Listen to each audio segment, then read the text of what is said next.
Graça e paz, boa tarde. Então, a visão dos vencedores, ela contém diversos erros, né? O primeiro erro é o erro milenarista ou quilaísta. Eles acreditam que haverá um reino literal de Jesus de 1000 anos depois da grande tribulação e do arrebatamento. Como eu já disse em outros lugares, através da leitura do apóstolo Paulo em 1 Coríntios 15, nós vemos que a ressurreição dos mortos acontece no final do reino de Cristo e não no começo, como é interpretado literalmente em Apocalipse 20 pelos dispensacionalistas. Isso se encaixa também à visão dos vencedores, que são milenistas, né, pré-milenistas. Né? E Jesus entrega o reino ao Pai assim que ele ressuscita. Portanto, esse é o primeiro erro da visão dos vencedores, né?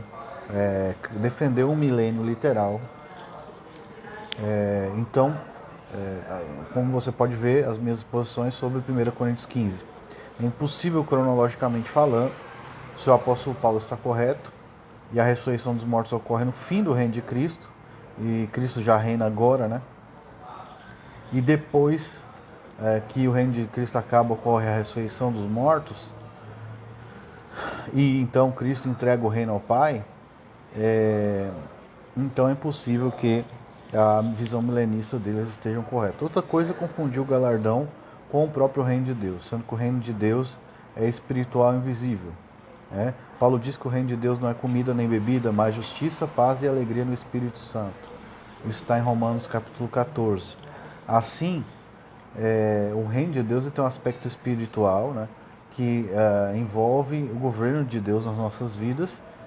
Portanto, confundir o galardão dos crentes com o reino de Deus é negar ao crente a herança, né, por exemplo, do próprio reino de Deus. Como o reino é espiritual, ou seja, eu experimento essa salvação dentro de mim, e ele diz respeito à salvação, né, porque o novo nascimento é a chave para adentrar o reino dos céus, e a Bíblia diz que o reino é uma herança dos filhos. Né? Romanos capítulo 8, nós somos cordeiros com Cristo. Né?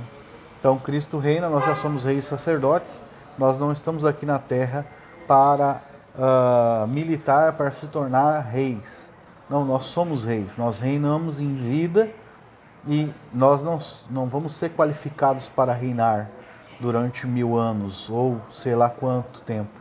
Nós já reinamos aqui e nós já somos herdeiro. Um herdeiro não precisa fazer nada para reinar.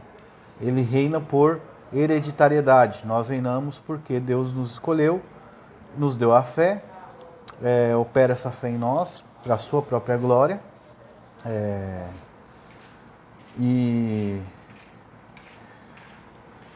também, né, principalmente porque Deus nos adotou como filho. Então, esses são os dois primeiros erros da visão dos vencedores. O primeiro é o milenismo literal, futurista, que não existe na cronologia de Paulo.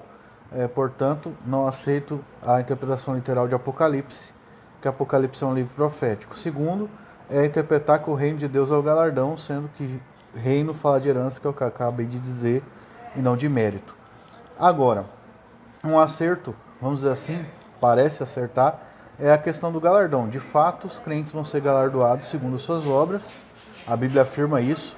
Afirma que se alguém edificar palha, madeira e feno, sua obra vai ser queimada, toda vez que tal vai ser salvo como que pelo fogo. Mas a Bíblia não afirma que essas obras são operadas pelo livre-arbítrio humano. Antes, Paulo diz que a graça de Deus trabalhou nele, né? A Bíblia diz que Deus opera em nós todas as nossas obras, Isaías 26:12. E também a fé atua pelo amor, Gálatas 5:6.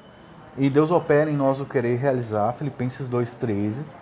E Deus opera todas as coisas agradáveis em nós, Hebreus 13:20 e 22. Portanto, mesmo que exista de fato um galardão, e eu creio que sim, e alguns crentes possam vir a perder algum galardão, mesmo essas obras de edificação são operadas por Deus em nós e não por nós, né?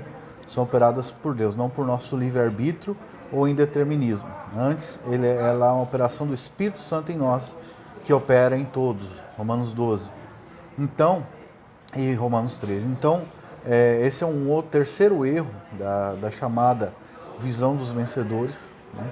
Que é alegar que o crente escolhe como, né, ele vai edificar ou pode vir a perder galardão por seu próprio livre-arbítrio, né? Aí eles precisam definir o que é livre-arbítrio, porque eles nunca defendem, nunca definem o que é, né? Então, se eu edificar uma obra boa, isso se deu a mim? Não, Deus operou em mim essa fé e essa obra, né? Então, nós podemos ver os textos que eu citei aí. E isso tira a glória de Deus, né? Porque tudo é por meio dele para que ele receba toda a glória. Então, se a minha obra é uma obra de livre-arbítrio para adquirir o galardão, logo a glória é minha.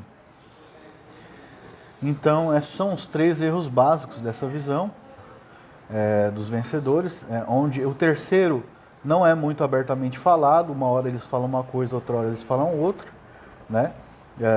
Alguns dizem que é Deus que faz tudo isso, que opera o querer realizar para que você obtenha então esse galardão, então estariam certos, né? Porque essa é a visão correta de entender, Deus que opera em nós todas as nossas obras, né? Um outro erro comum é que as más obras ou os pecados não são determinados por Deus, o que a Bíblia obviamente aponta que sim, que são. Que até mesmo as ações e pensamentos maus são determinados por Deus, né? No simples fato de Deus ser a única força metafísica que determina os eventos que acontecem no universo. Então, nós temos apenas um Deus, não 10 deuses, né? Determinando o que vai acontecer no universo que ele criou, né? Então, o homem ele não concorre com Deus nesse sentido. Deus causa exaustivamente todas as coisas que acontecem e até as más obras, né, e maus pensamentos. Então, esse é um outro erro, né, da visão dos vencedores, que é um erro comum também até entre calvinistas, né? Então, eu vou deixar esse vídeo salvo, são uns 4 erros básicos, né? Fora, eu poderia acrescentar mais um quinto, que é a visão tricotomista. Só que o meu problema não é com a tricotomia em si, né? Eu até tolero alguma tricotomia, mas o meu problema é com a tentativa de dissecar as partes, as funcionalidades da alma e do espírito, né? É dito na teologia da visão dos vencedores que a alma, as suas funções são mente, emoção e vontade. E o espírito são outras funções, consciência, comunhão e intuição. Porém, na Bíblia, nós vemos espírito, meu espírito está angustiado, isso é emoção. Nós vemos que o espírito conhece coisas, né? Ou seja, o espírito tem faculdades inteletivas, né? Então, a Bíblia não está de acordo com essa interpretação deles de distinção entre espírito e alma, né? Era mais fácil eles se submeterem à sua ignorância e dizer: nós não sabemos quais as funções de cada parte, porque a Bíblia afirma muitas vezes que o espírito conhece, sabe, discerne, e que a alma sente, mas o espírito também muitas vezes sente angústia, sente alegria, etc. Então, seria mais humilde e um menos dano e divisão ao cristianismo se eles afirmassem isso que não afirmam, né? Em categoria, eu sou um dicotomista no sentido em que muitas vezes a Bíblia fala sobre duas realidades, né? A realidade material e imaterial do homem, né? Algumas vezes ela dá uma certa distinção entre espírito e alma para demonstrar o fôlego de vida e a vida em si, ou seja, o indivíduo em si. Algumas vezes ela faz isso, como é o caso da criação, mas ela não determina funções a essa parte material do homem, né?